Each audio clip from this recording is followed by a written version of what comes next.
PJ Bloom on the big screen. We've got welcome to New Orleans, man. This is PJ Bloom Skyping to us from Los Angeles, California. Say hello to the people. Hi, people. How big is your head? That screen? Enormous. Your head is huge, man. Your head is really. let me turn the camera around. Oh my gosh, that's really big. And look, here's the people. Wave to PJ, everybody. That is at a very attractive audience. Flattery will get you everywhere. So we are here. We are back live at the Sync Up conference. This is year 8 of Sync Up, day 1 of 2015. Thank you all so much for being here. We just had a great conversation with the drummer Stanton Moore, and now we are rolling into our last panel discussion of the day, which is about licensing music, especially Louisiana music, to film and television productions. And we have got a panel of 3, 2 here in person, and one from Los Angeles, and one Skyping in from LA. So thank you all for being here, and thanks to you guys for being here. We've got Chris Mollere, who is, pronouncing that right? Mollere, yep. Yeah, and are you originally from Louisiana? I've got roots there, yes. How could I tell? Yeah. And so you work on a television show called The Originals. Yes. And our friend Kyle Lamy, who I know mostly as an audio engineer, but has a double life. Double, triple, yeah. and also works as the music coordinator for a CBS television program called NCIS New Orleans. Yes, sir. And on the big screen over here, PJ Bloom, who is a very well-known music supervisor in the industry, worked on a lot of shows. Perhaps, is that your dog? That's my dog barking. Always happens. And perhaps best well-known to the public anyway for your work on the show Glee. Yeah, we just wrapped this year, so that is done. Oh, incredible. That's rest in peace. That was a great show. Yes. And now is working on a new show that is literally just started. It has just started to shoot on the streets of New Orleans. That's an HBO program, is that right? Yeah, it's an HBO series called Quarry. Quarry. We're shooting it in New Orleans. It's not going to air till sometime next year. But we're out there doing it now. I'm actually doing 3 television shows in New Orleans. We're doing American Horror Story here, and we're also doing Ryan Murphy's new one called Scream Queens. In New Orleans or in Louisiana? Yeah. All right. All in New Orleans. So why aren't you here? You know what? I've been there twice in the last 2 weeks, so it just didn't time out for me. And you didn't call me. I called you. That was once. You were here twice. Oh, come on.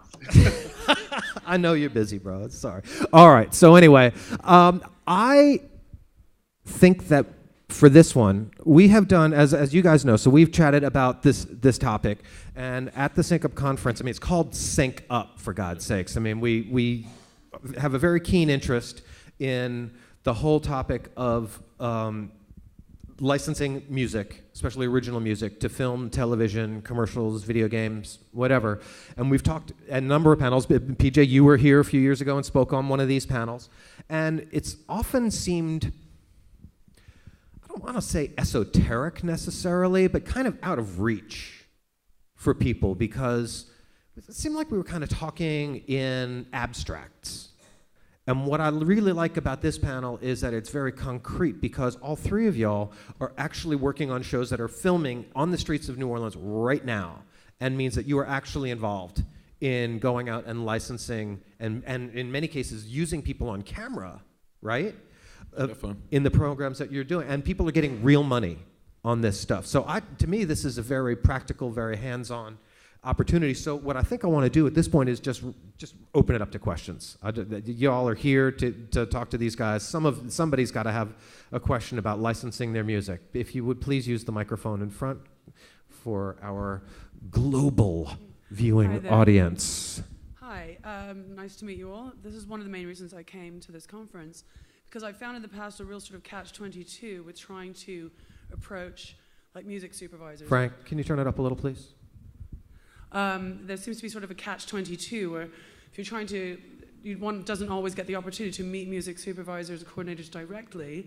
If you contact them cold, they usually want to hear from your publisher.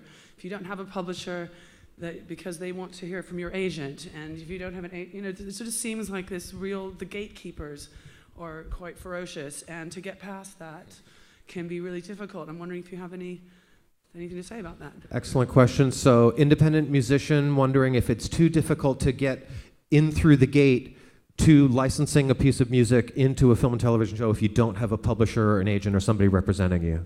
No, I don't think it is whatsoever, except for it's that we get bombarded with thousands of emails every day, and it's hard to kind of navigate through those and see, okay, what's this, what's that, what's that, what's that.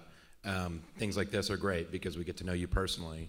And then like, oh, here, drop me an email saying Jazz Fest Sync Up panel, from there, and then that's a little bit more of an introduction that basically you'll be like, oh yeah, I remember you asked that question at the panel, let's talk more and send me your music and stuff like that. But we don't mean anything negative whatsoever by not getting back to people sometimes. It's just if we replied to everybody, we wouldn't be able to do our actual real job.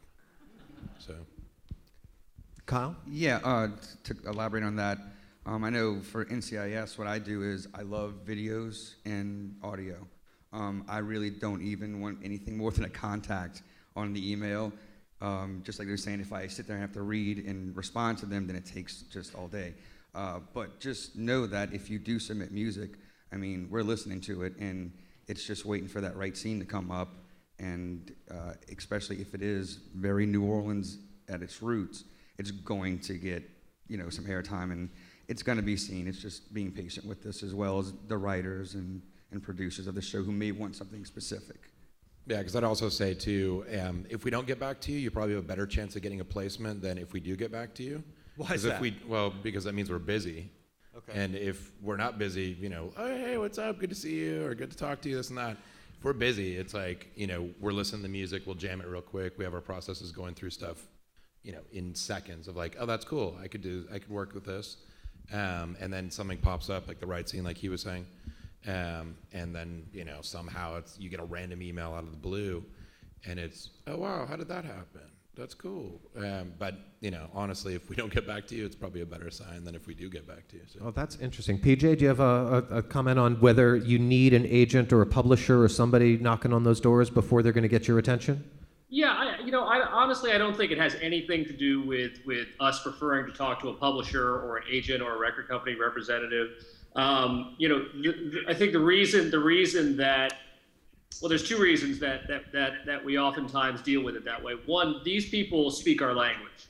So, with all due respect to independent musicians and independent bands, independent artists out there, you guys are busy being creative and being bands and writing songs. So that doesn't always afford you the time to learn the music business part of it and understand, our language and our protocol. So in dealing with those people more on the professional side, it allows us to streamline those conversations. It also allows us to have confidence that when we're dealing with very precarious things like music licensing and millions of dollars worth of studios production money, that we feel confident that the deal is going to get done in the right way. Well, and then capitalizing on what Chris and Kyle said, I mean, we just don't have a lot of time. We've been hired to do a job, provide a service. That job is to provide soundtrack services to the productions in which we're involved. We all are music fanatics. We all are in the business of discovery. It's our A&R. We all want to find the new and the cool thing, and we all want your music, but we just don't have the time. If we spent our entire day listening to music, we still wouldn't get through all the submissions that we get on a daily basis, and we wouldn't get any of the job done that we're hired to do. So, we're all in this business together. We want you to feel like there's this symbiosis, and we certainly don't want you to feel like we're standing there sort of blocking you out and you have to, work hard to get behind this wall. It's really not about that. It's just, your job is to try to get your music through, and, our job is to try to service the productions in which we're hired, Are there things that you have encountered with independent artists who aren't represented by a song plugger or a publisher or something that have given you agita that have given you problems in the past, and that are or one reason why you might shy away ordinarily from dealing with somebody who isn't represented by a label or a publisher or somebody? Well, I'd say, like, as PJ was talking about, the paper's only as good as the person that signs it, and a lot of times bands they own their own publishing, or they have their own masters, they have a label and something like that involved. But sometimes it's the comprehension and understanding of the actual document that they're signing. Because then, you send it out and they're like, all right, cool, sounds good. And then you find that there's like 3 other people involved. Maybe there's an additional publisher where you thought that, okay, this fee was going to work, and now that you add in a Warner Chappell or a Sony ATV or something like that with a big writer, I mean, most of the time it's able to work out. But, that extra time we don't have. It's something, it's learning and understanding the licensing process, and then from there being able to, when something comes in, to be able to turn it around immediately. Because the paper is only as good as the person that signs it, and people, sometimes don't even know what they're signing. So. Got you. Kyle, do you have anything to add? Yeah, I'll say I work 90% with people who are not under labels or publishing. They own 100% of all of their music, which I love. It's great for us. One-stop shop. It's great for them. Like Chris said, they just have to be savvy about the documents. Do the research and understand what you're signing, and understand that, oh, well, this guy helped me write this in the studio, so I gave him percentage, but I forgot about it. Now I have to take the extra time to get that cleared for the show. And sometimes we're dealing with clearances overnight. And if there's a little bit of a hiccup, then sometimes we just have to move past it and go for something else. So I love working with the independent artists, just, the ones who are savvy and understand what they're doing. Gotcha. Okay, we have a question. Hi. Kimball Packard, who is an artist manager, manages Glenn David Andrews, and I'm not sure who else. Yeah. My question is, when I've had success in the past with placements, I've had some songwriters that I've worked with Glenn David, it always seems to be that I just happen to be there at the right time, that there isn't really much of a shelf life. If I solicit you and you don't have anything for that thing at the moment, then it's going to end up at the bottom of the pile and never get heard again, right? So is it really, it seems to be so much based on luck most of the time, that just happen to get that song in when they needed it. I usually hear back like either right away or I never hear back. No, that does happen. Yeah. I mean, there are moments where lightning strikes and it's just the perfect moment, and something comes in. It's like, this is exactly what I was looking for. This is fantastic. But there's no pile anymore because it's all digital. Right. And we have digital libraries that I'll put notes into songs and things like that of like, okay, this will work for this, but I don't have anything for that right now. Yeah. So it's not okay. We're taking the CD, we're going to drop it down to the bottom of the pile, everything like that. We keep it in mind. We add to the metadata, kind of keep it close to us, and we have stupid memories that are crazy, that somehow like, wait, remember that email from 3 months ago? That guy sent me this. It's a great song. What was it called? I'll go back, search it, find it. All right, cool, that works. So it's just there are certain things that sometimes things work, sometimes things don't. And you're right. There are moments where I'll be out at a down on Frenchman and see a band play and be like, wait, this is perfect for what I need. Oh shit! And then from there, you go from there. Is there helpful metadata that I could be putting into the MP3s before I send along? Any additional, what type of style, tempo, anything like that is always helpful. Any additional info you can add to the metadata is definitely helpful. All right, thanks. And contact details in there too. So. We have another question over here. Yeah, my name's Daria, and actually NCIS, you guys used my band poster in one of the episodes, so thanks for that. Are you Daria from Daria and the Hip Drops? I am. All right, Thanks. welcome. Thanks for coming. Thank you. Of course. My question was, I guess I was wondering if y'all could elaborate on if y'all have any sort of selection process when it comes to more of like the scoring rather than just like the song selections. If that makes sense, like do you work with like one composer for an episode or a season? So I kind of, wanted to hear more about like the composition and the scoring that goes into the episodes. Okay, so music supervisors hiring composers to write bed music as opposed to needle drop placements. PJ? On the shows that I work on, and I would say the same for my fellow panelists, we're blessed to have it be high profile enough that we're hiring singular composers to work on these entire shows. I don't often have people doing individual score type cues for me. We're hiring a composer to do the entire series or the entire film. And I think it's equally tough on the composer side. It kind of works twofold. It's really an area that you have to work your way up. Again, when we're dealing with these major studio properties and major studios, there's a couple of main things of concern. One is they're spending so much money that they want to be confident that the person who's going to be involved scoring the show is going to deliver it. And they are not so inclined to take chances on an unknown or a lower level composer for that reason. But the best inroad for anybody who wants to score is to have relationships with the filmmakers. We as music supervisors, we guide the process.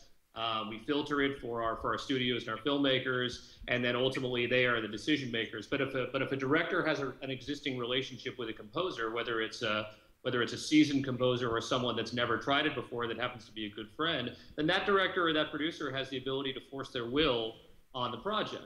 So if you have filmmaker friends, that's really the best possible inroad. So independent films as being a good entryway to get into the scoring side of things as opposed to placements of pre-existing music?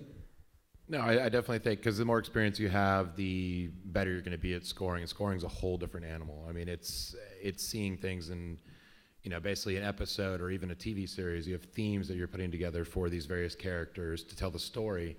And, I've worked with various artists that have, wanted to score. We've worked with, bands that scored movies and stuff like that. And once they jump in and see the process and what we're requesting from them and asking them to do creatively, it's kind of crazy, because they're just like, whoa, wait, I've never looked at it that way. And because you want to play moment to moment, but you have to have that thread of continuity going through it all. But yes, I mean, there's various opportunities, do independent films, do any project. I mean, just like even student films and stuff like that. Anything that you can do to get more experience and learn the craft a little bit better, get some more examples to shoot out to people, that's definitely going to help. But most people probably get most of their initial experience in getting music into visual media projects with music that they've already recorded, probably. That's where most people are going to get their jump. Do you agree? Yeah, I mean, I think licensing is certainly the path of least resistance to getting involved in these shows. I also think that there are many incredible composers, as including some of the top composers, names everyone knows, who do work for these library production houses.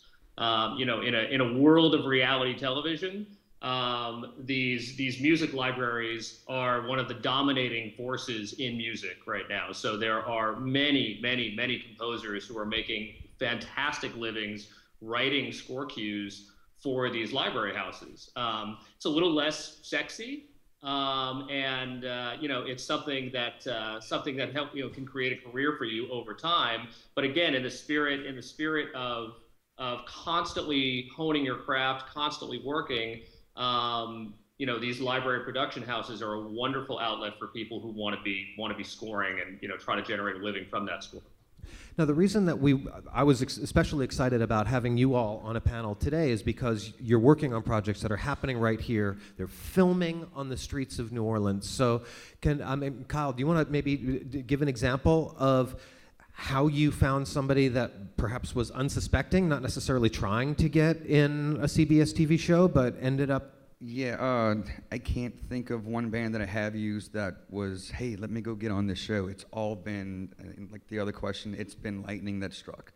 So how does this all happen? So what happens is, from the concept draft through the production drafts, we're looking at what the locations are, first of all. So we're on Frenchman Street. Then I come in and I say, okay, this is the type of band you would see on Frenchman. And 9 times out of 10, we're doing a tech scout on Frenchman Street. The director will see somebody and go, that's a really cool band too. How about we get them on? And then like that lightning in a bottle situation happens.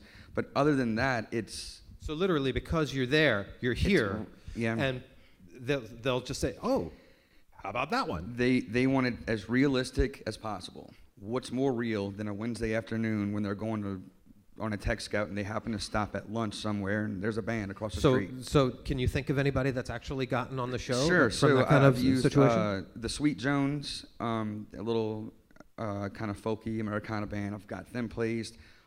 James Williams and the Swamp Donkeys. Literally, we're just playing behind the Cabildo, and as they were setting up, I walked past them with the music supervisor, and we just saw them and said, hey, let's get these guys. You know, we've chased musicians down on Royal Street sometimes because they would pack up and they were heading home, and we could just hear them from blocks away. Like, that's the girl I've been looking for a month and a half. Let's go get her contact. So it's just being out there and seeing exactly what New Orleans has to offer, and we want that realistic aspect in our show as well. Wow. Now, Chris, you're working on a show that's on the CW network called The Originals. Yes. And so that's the vampire show. Yes. Y'all familiar with this TV show? Yeah, we got somebody. Okay. So you guys are it's same thing. You're here in town. You're shooting. Can you give an example of finding somebody? We'll run around. I mean, when we shot the pilot, I remember we ran across this band called Yes Man, which was kind of an Americana band. Very cool. Kid uses a suitcase that he sits on with the reverse kick drum kick as his drum. And, you know, we're like, oh, they're awesome. They're fantastic. This is great. And then we had a scene pop up. They're like, let's hit him up. Let's bring him on the show. And that was just from wandering around the streets down like Royal Street or something like that, you know, one day, and saw him play and then seen other ones and, you know, things like that. I think that's the best way to find authentic, great music for the shows is, you know, wander through the streets and go to the clubs and see bands. So are you guys going out into the clubs? Or are you like, you know, going to DBA or? That's the fun part. Yes, definitely. That's my favorite We part like about our New job. Orleans. Okay, I love great. going to music I venues. think we actually have a clip of Yes Ma'am being in the CW series, The Originals. Tony, can we? So this is a band that you literally found on the street and it ended up on a as a nationally broadcast, not CBS. That's Kyle's show, but you're on the CW. CW. Yep. And let's see it. I don't know if PJ you'll be able to see this where you are.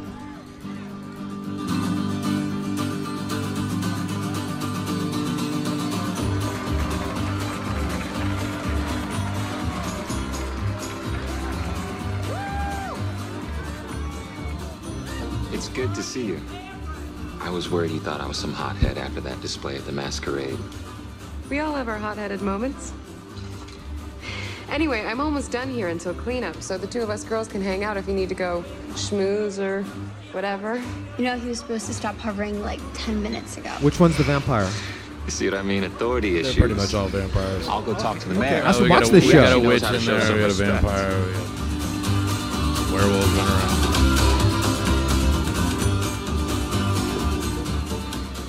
So what's his name?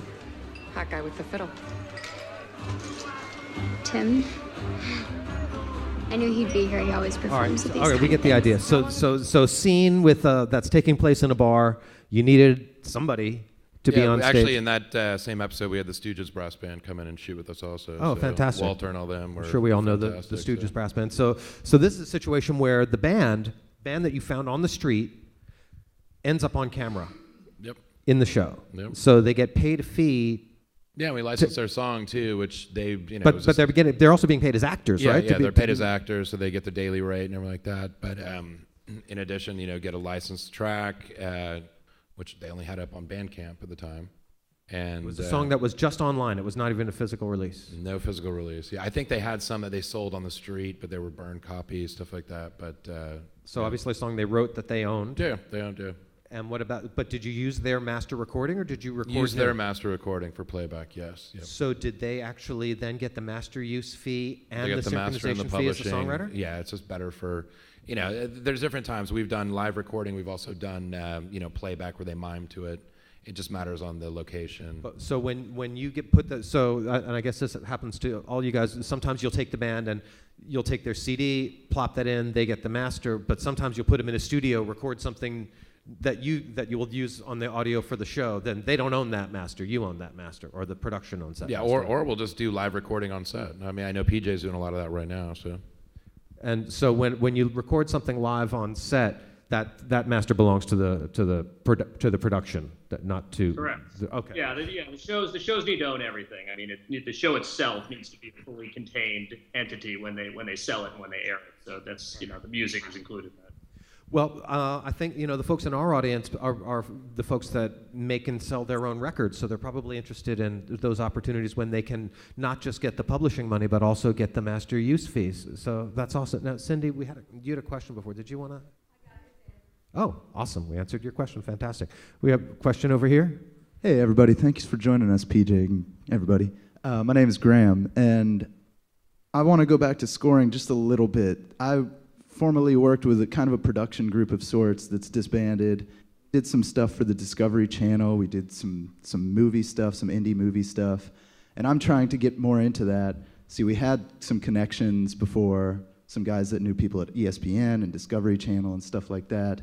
But trying to meet filmmakers, would you suggest just going to LA and just trying to chase people down in the street? I've got a pretty extensive catalog of music of several genres, New Orleans stuff, electronic stuff, funky stuff, really over a couple hundred songs that could be used for scoring. So how do I meet these people myself? Well, I would say what's interesting too is that Louisiana has a tax incentive, a rebate.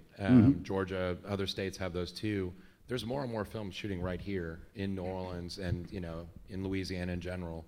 There's plenty of filmmakers right around here. I mean, maybe it's even finding post houses to make contacts with, become friends with, stuff like that. But yes, all in all, LA is a great place to meet people also. That's where a lot of post does happen for these productions that are shot here.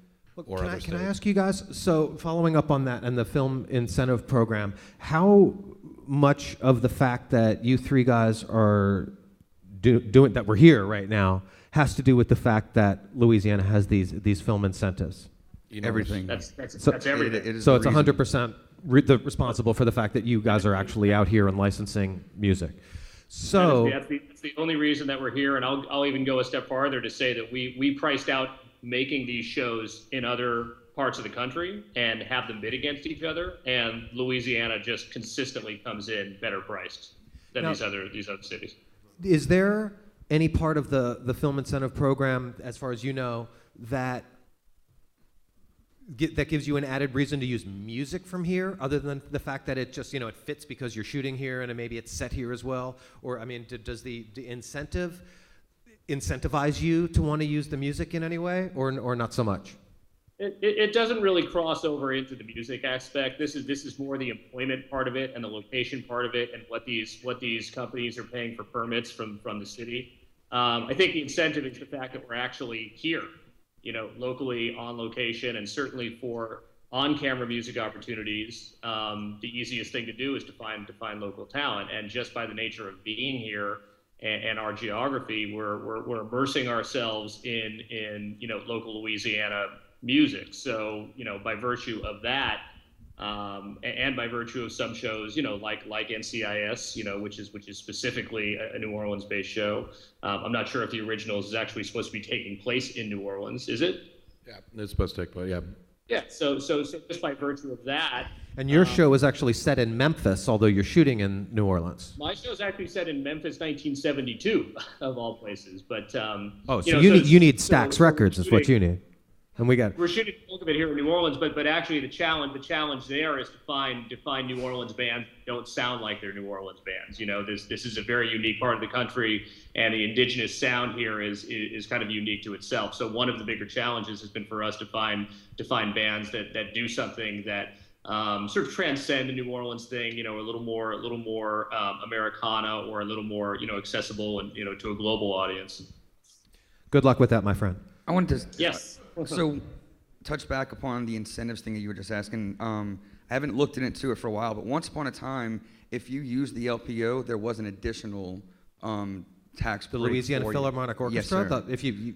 If you used that for scoring, then they were offering an additional 5 or 10%. I don't know if that's still... I think that might have been because of the payroll tax. So you were using a payroll... I don't know if it was the tax on the payroll, but because you were hiring people...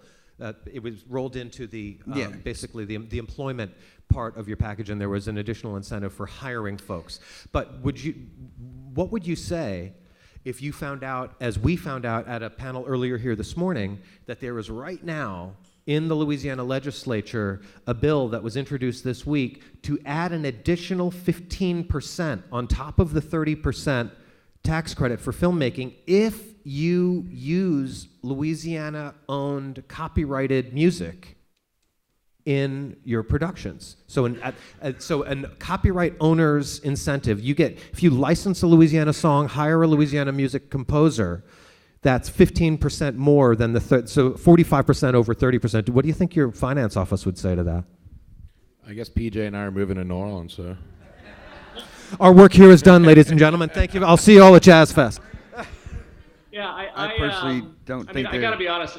Oh, sorry. Go ahead, Kyle. Oh, sorry, PJ. I was just quickly. I don't think there's anything bad about any incentive, because the amount that you're saving or the amount that you have to pay extra through all the legalities of it, there's more and more things coming down here because of it. So it's just a numbers game. It's going to keep building, and there's going to keep being more and more productions. And if it's tied in with music, that's great as well. Then they'll start recording more down here. You know. PJ, you were going to say something? Yeah, I mean, I think you know, scoring is one thing, but as far as licensing music, in an ideal situation, it would be great to get incredible music and save more money, and certainly those bean counters on the accounting side and the finance side would love that, and they would push that agenda. The reality is that you know, the creative leaders of these shows, the directors and the producers, they're going to use what they want to use, and it's our job to facilitate the best creative soundtrack for the projects we're involved with. That may or may not be indigenous music to New Orleans. If they want to use a song that's, you know, from a band from darkest Peru, that's what we're going to use, even if it costs 15% more, even if it costs 200% more. That's the song that we're going to use, and it's our job to deliver that song. I think that we can certainly push the New Orleans agenda. We can certainly try to have influence and take advantage of those incentives, but ultimately we're here to serve and do the best creative thing for the project. And if the director, the producer, the studio subscribes to the notion that we're going to focus on New Orleans music or focus on Louisiana music, then that's what we'll do. But if they don't, it's going to be difficult to press that agenda. Well, I mean, in your case, you're working on a show that's set in Memphis, but filming in New Orleans. You're filming here because of the incentives.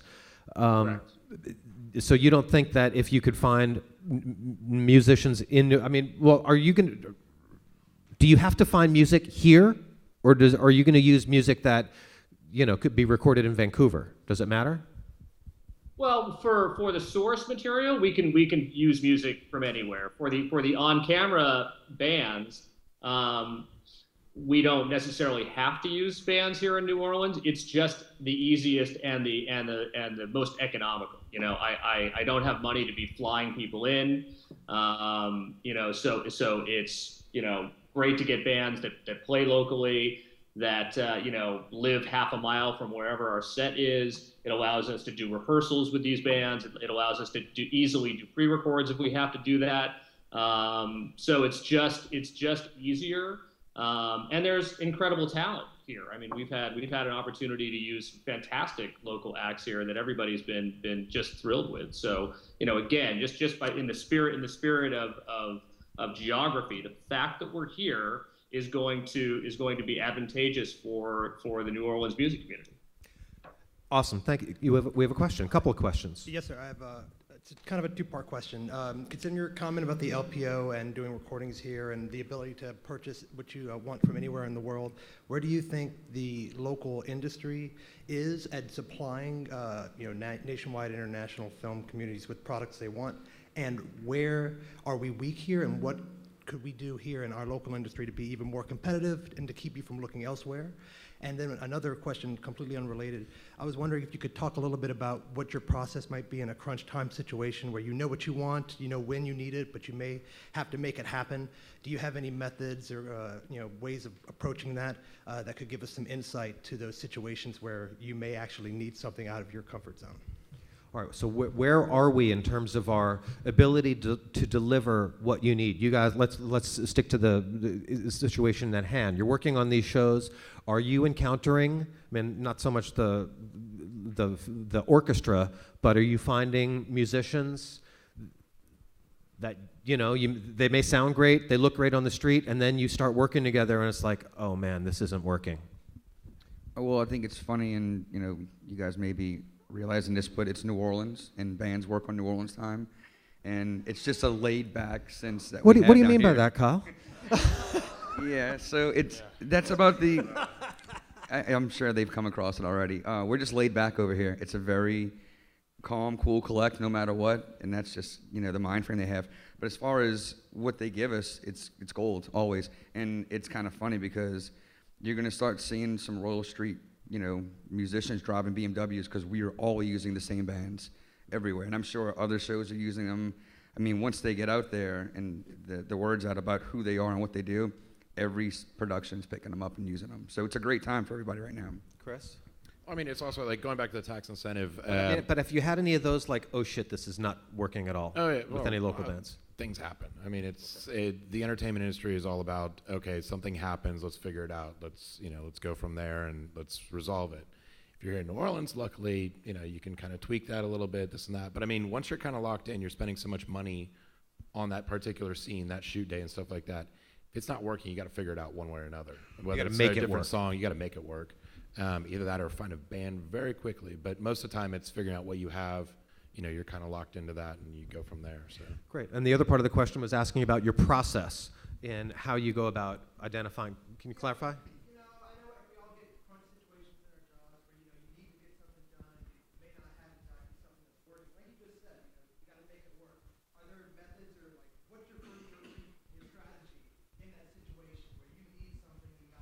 The question is, what's your strategy in a time crunch situation when you need something right away? That we call the people that we know, that we trust.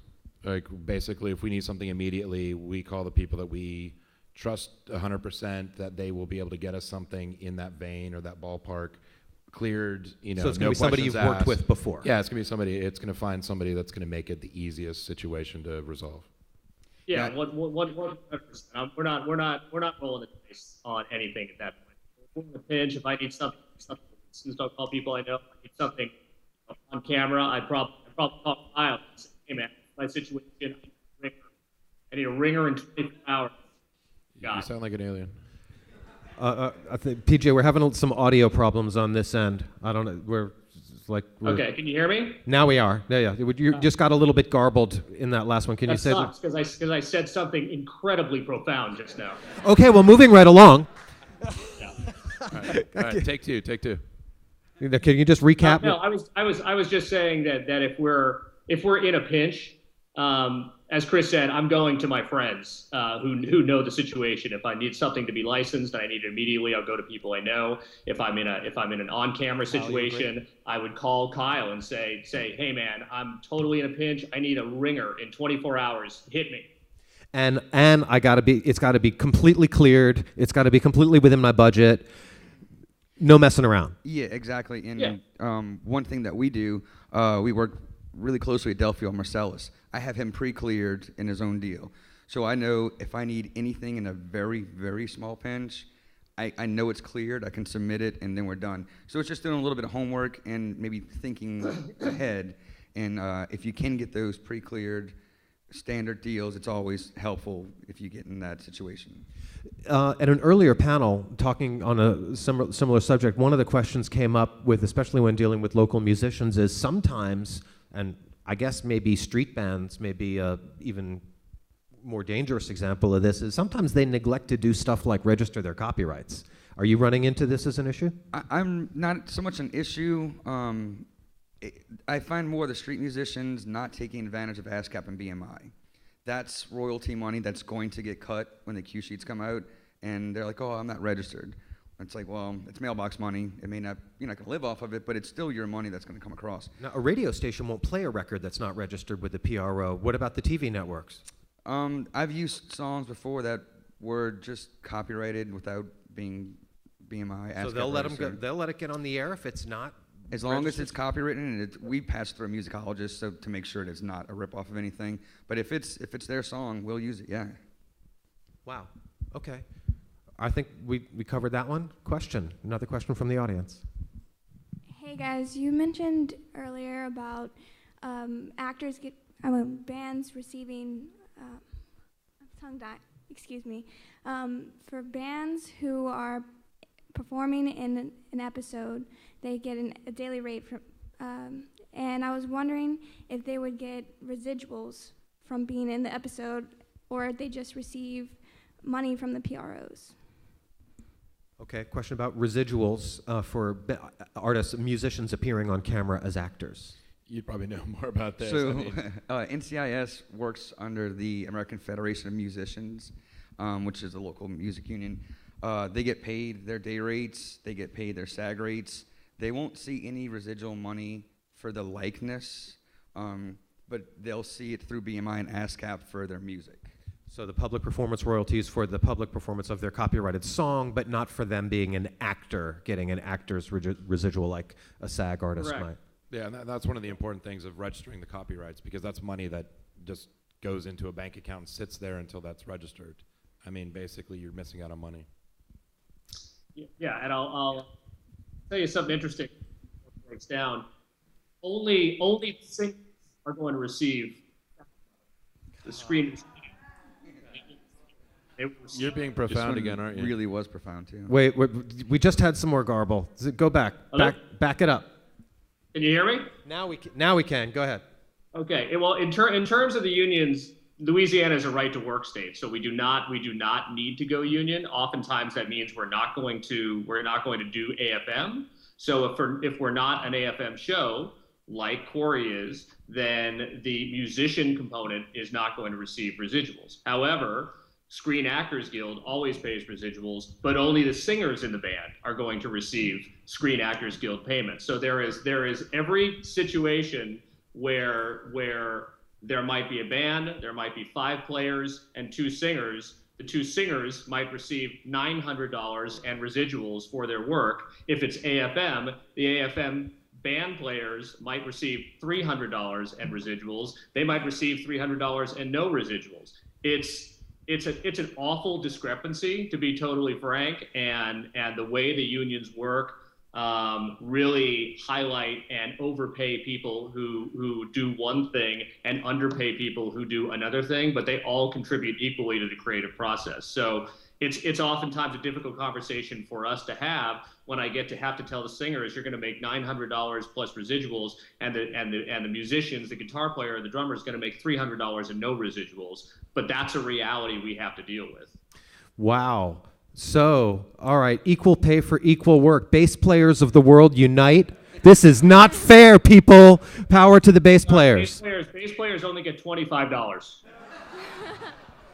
What about the drummer? Drummer pays us. Okay. Did we answer your question? All right, great, thanks. All right, we have another question from the audience. Hey, Mitch. Hi, I'm Mitch Woods, piano player, band leader, musician.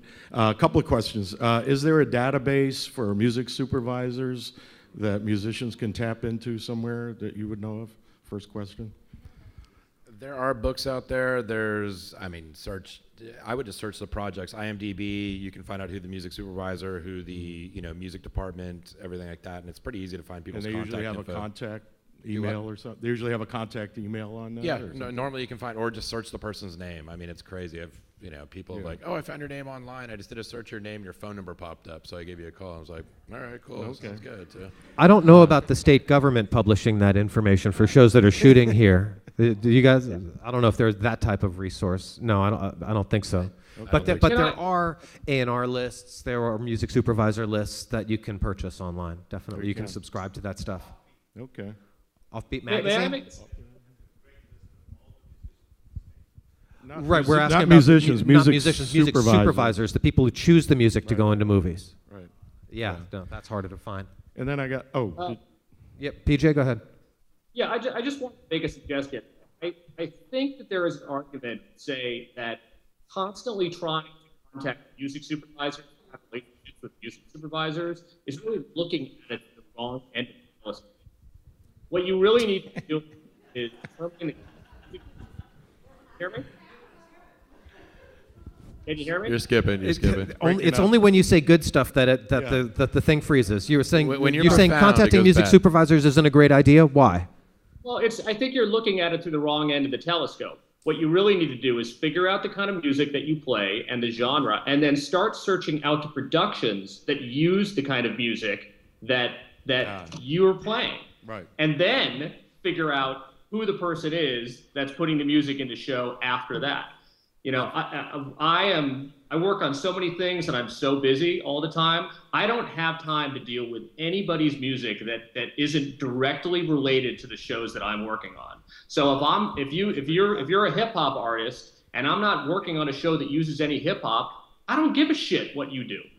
I only care about the music that I need at that moment. So it would behoove you to spend more time looking at the productions and trying to figure that out and see what kind of music they're using, and then figure out who to get it to. Well, I guess he told you. Well, that leads me to my next thing. I did a CD, DVD with the Fats Domino Band back in 2001, and it's all original material, very New Orleans. It's all New Orleans. And I reunited these guys, and I'm going to hand these to you to see if you can use them. Come on up, give them a CD. That's what they're here for. Sorry to be so forward, but I'm taking a stance and work. Luckily, That's right. PJ's not here because he doesn't do CDs. Yeah. Well, we'll send you one, PJ. All right. So, but Chris, you were going to say? I'll send you a link. I don't accept CDs. I know. No, you seriously? No, I don't take CDs. I stopped taking CDs years ago. It's an irrelevant medium for me, and it's an irrelevant medium for most people that do what we do. We're not record companies. We don't care what you look like. It's just the physical world of CDs are not relevant to me. It's not green. I don't want them. I only take digital material. All right. 5 years ago, that was not the case, right? I would say 5 years ago, I was probably making the shift at that point. So, because the companies like AudioSocket, that's located here in New Orleans, that's an online supplier of music. Do you guys ever use any of these digital licensing clearings places? No of them, yeah, and have worked with them a little bit. Okay, so all right, so because this is news actually, because I mean somebody just handed up some CDs. So do you guys agree that the digital formats, the digital hubs, are the places to get? You're saying that you found a band that was only on SoundCloud, I think, right? Right.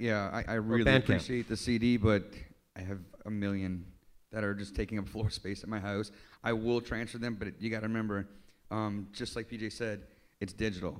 When I quickly need to go and find a song, I go to my iTunes and I have everything categorized in playlists. I know what I'm looking for on my iTunes. To transfer this and listen to it and go through the tracks, it's just too time consuming. So right.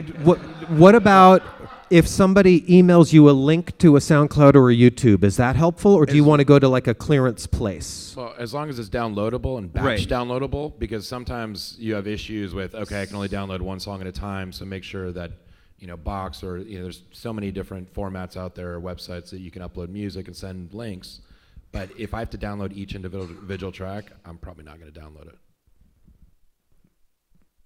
Okay. Great. He goes quiet. Yeah. All right. Well, so Mitch, thanks for the CD, but we're learning that as bonus, actually- it's a I actually DVD. still like Okay, so CDs, PJ, you really missed out, bro. Sorry. Question? Yes, Daria. Yeah, y'all mentioned AudioSocket, and there's of course several other things that. AudioSocket is a sponsor of the Sync Up Conference, by the way, so that's why they get a free plug. Nice. Yeah. Actually, it's not free, but. Anyway. I get pitched actually by a couple different houses like that. Like there's Music Dealers and Rumblefish and Pump Audio. Actually when Scott brought this up, I thought that was a really good question. I was wondering how frequently y'all use places like that, and if some are more favorites than others, or if you don't use it at all. We use everything. Any resource possible that's a good resource, that's people that we trust, we use it. I mean, anybody and everybody, as long as they're reputable and cool. But let's talk specifically about the shows that you guys are doing that are filming right here. It's not just exclusive crawling through the bars and the streets and finding stuff. It's these other online resources as well. Kyle? Correct, yes. I use Louisiana Red Hot and Mardi Gras Records. Actually, Mardi Gras Records, over the course of our 2 Mardi Gras episodes, we placed like 5 songs from them. It's just, it didn't start off like that. It just ended up being all the songs we wanted, went through them, so we got very good with knowing to go back to them if we need something. So PJ, you're in LA a lot of the time. Come to New Orleans periodically for the shows shooting here, but set in Memphis. you're not exclusively looking for people that you're going to find, you know, walking down Royal Street. You're looking through to your usual sources as you would on any other project? To license existing music? Yeah. Yeah, I would say so. I mean, there's a lot of different companies doing a lot of different things, and honestly, they all have so much different content and so many different catalogs. I think that, you know, generally we kind of take it down to, you know, where are our strongest relationships, where have we done the most and the highest quality business. But then, you know, everybody's catalogs are different. Not everybody has everything. Some people are strong in certain genres in certain areas. So I think that's a big filter for us. You know, who has the material that we're actually looking for, who has a lot of it, and who have we done quality business with. Well, and going back to, you know, researching the productions, everything like that, we're going to be a lot more apt to listen to your music and check it out if it's relevant to what we're actually working on at that very moment. Because if we get sent something like PJ saying, oh, rap music, cool, I don't need that. Why did it get sent to me, this and that? You know, if it's now great, I'm pissed off. No, not pissed off, but it's just like the time is very valuable. I mean, it's you'll one of those forget things. about those a lot quicker than you will if it makes sense for what you're shooting. So I'm a musician. You guys are all, you know, music supervising shows that are shooting on the streets of New Orleans. I want to get my song in your show. What do I do? I mean, I can just speak for myself. I am a YouTube fanatic because when it comes to NCIS, the directors, producers want to see, you know, first and foremost. I've become very good at downloading from YouTube. Cool little trick. But I need to see the band first. Then once the director likes their look, then I go from there and then I get the original music. So it's all about the on-camera. For me, it is. Yeah. Now, I will say when I work with post-production on the show, sometimes it is, just like I said, it's needle drop, it's source music. So it's just having that original music somewhere for me to find. But I will find how, it, but it how just am I has- going to get you to look at my video? How are you going to know about me? It's this, you tag. You put it on, for me at least, YouTube and tag it. You put it on iTunes and you categorize it correctly.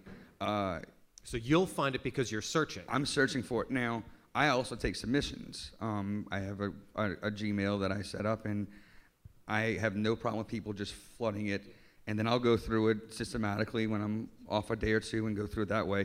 I'm sure that's going to end sooner or later as it picks up, but I mean, yeah, when we're searching for it, it just has to be able to be found somewhere. All right, well, you guys are here right now. There are musicians in the audience that want to get their stuff. They want your money, is what they want. And we want to give them money if it's great music for our productions and stuff like that. Like, you know, working on the originals, we are trying to put in real, authentic New Orleans music. Like, we want it to be authentic. So and real. what's my best way of getting you to consider me for your show? NCIS NOLA Music at Gmail. NCIS NOLA Music at Gmail. I've got an email, a Gmail also, sendchrismusic@gmail.com. Sendchrismusic@gmail.com. Yeah. So anybody, and that's just submissions. But that's now, just straight up. So if I, so you would but advise tag me, it, like put something in the subject line of New Orleans music, jazz, brass band, you know, Americana, et cetera, et cetera, et cetera. I'll be more apt to check it out if it is, and you know. PJ, what's my best shot for getting your attention if I'm a musician? Well, I actually have about four or five more on-camera spots to fill over the next 2 or 3 months. I think what I would like to do is perhaps give you a list, Scott, of the specific style of bands that I'm looking for. Oh no! Don't make this my problem, dude. I'm kidding. Go ahead. I'm sorry. Yeah, I mean, if there's a way for me to give you the specifics of the type of bands that I'm looking for and the type of music, maybe we can do something through the Jazz Heritage site. Is that possible? Maybe through our social media. Would that be helpful? Do you want me to post on Facebook? These are the types of bands that PJ Bloom is looking for? No, please do not post on Facebook. I'll tell you what I'll do. Because I don't have a list of the actual type of acts that I'm looking for, but I am very much in need, and we're very interested in local NOLA talent. So I'm trying to figure out the best way to make that happen. Okay, but maybe we could post it as a link on the Sync Up Conference website if you had specific parameters. That sounds like a great idea, because I do have very specific parameters, and to be totally honest, I just don't want to get inundated with a bunch of stuff I'm not looking for. So I will give you the specific parameters of what that is, what we're looking for over the next couple of months. And if we can do something on the Sync Up site, everybody in this room will know about it, and hopefully, a little bit beyond that. Well, one more thing too. We were talking about you like videos. I love to see videos too. See, the artists and how they perform and stuff like that. One issue I have come across with some New Orleans artists is they don't have recorded music. They do not have recorded music. Yeah, they play shows all the time. They have YouTube links, stuff like that. But there's certain artists that just don't even have recorded music. So that's going to be. So that makes it very difficult. That's a big play hindrance. something. If you can't check them out from the comfort of your laptop, that's going to be a problem. Well, I mean, I can check them out on YouTube. There's, here's us down a Royal. Here's us on Frenchman. Here's us that. Here's us DBA. Here's, we're playing somewhere else. So they may have and then I might like it, and then it's like, oh, but you don't have it recorded. That's going to be now difficult. It's your problem. You have to get him in a studio and record something. Well, I'm not going to go out of the way to try to record him because we don't have time to do that. So then they're out. Yeah, that's actually not an issue for us at this point because we're looking for style, we're looking for a specific look, and we're giving everybody covers to play because it's 1972 Memphis, so we're basically assigning them songs to learn and play. So what I'm really looking for is the type of band, a type of style, and that there's enough musicianship, musicality to know that they can learn the covers we want them to do. Are you I'm sorry, I'm just asking, are you also recording stuff on set? You are. Okay. We strictly do it as well. Yes. Yeah, we won't do playback to a mastered CD. Okay, interesting. All right, we have time for one, maybe two questions, and then we got to go. Sweet. Hey, y'all, my name is Greg Morrow, and my band's the Crescent City Groove. We play like jazz and funk and fusion. But my question is, with the tags, what are some good tags? Like New Orleans music. Just for like YouTube, just like shout out some like good tags to tag our music for. Should they tag NCIS New Orleans? Please no. Please don't. Okay. I'll do it if it works. No. Specific New Orleans music is good, but that's not specific. I didn't think so. Trumpet, jazz. Sounds like Louis Armstrong. Something that just helps because New Orleans music is, as we all know, there's 8 different genres of actual New Orleans music down here. So that's a really bad tag to do. But it helps you get in the ballpark. You just want to be a little bit more specific. Yeah, anything to make it more specific where it's like, trumpet or brass band or funk or, New Orleans, definitely put that in there. Anything you can do just to kind of pare it down a little bit more is best. PJ, do you search on YouTube? Does tagging help you at all? Yeah, it's everything. You have to tag. You have to think like a marketing and promotion person when you tag. Don't think like a teenager and put like #awesome. You've been watching Glee. Yeah, it's like you really you need to think about the search words that are going to be triggers when there are people out there looking to purchase your music or put you on camera are actually going to be looking for. All right, Greg, do we answer your question? No, that's it. Thank you. All right, one more question. Okay, I have a very pragmatic question for artists. Like he's saying CDs are outdated. He doesn't want to download each song.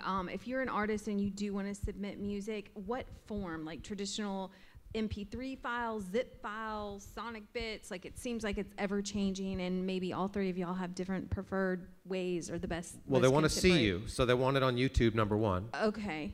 So a video. If we're doing stuff on camera. Yeah, I was gonna say a zip file of MP3s. The quickest way to download it, doesn't take a lot of time. Zip file of MP3. Yeah, okay. Of your whole album or the your whole album in a zip file. I always tell people send me your 3 favorite songs. Okay. Because some albums have filler songs and all. Send me your 3 favorite songs, zip file, MP3, and then include a video or pictures. Okay. In the email as well, and that's how I prefer to get. Yeah, I agree. MP3. If we need the lossless file, the AIF or WAV, we'll reach out for it. But yeah, so something small, doesn't take up too much space, quick to download. Any information you give about the band, whether you own master and publishing, if there are co-publishers, who they are, et cetera, because that's going to make a difference on fees and the navigation of clearance and stuff like that.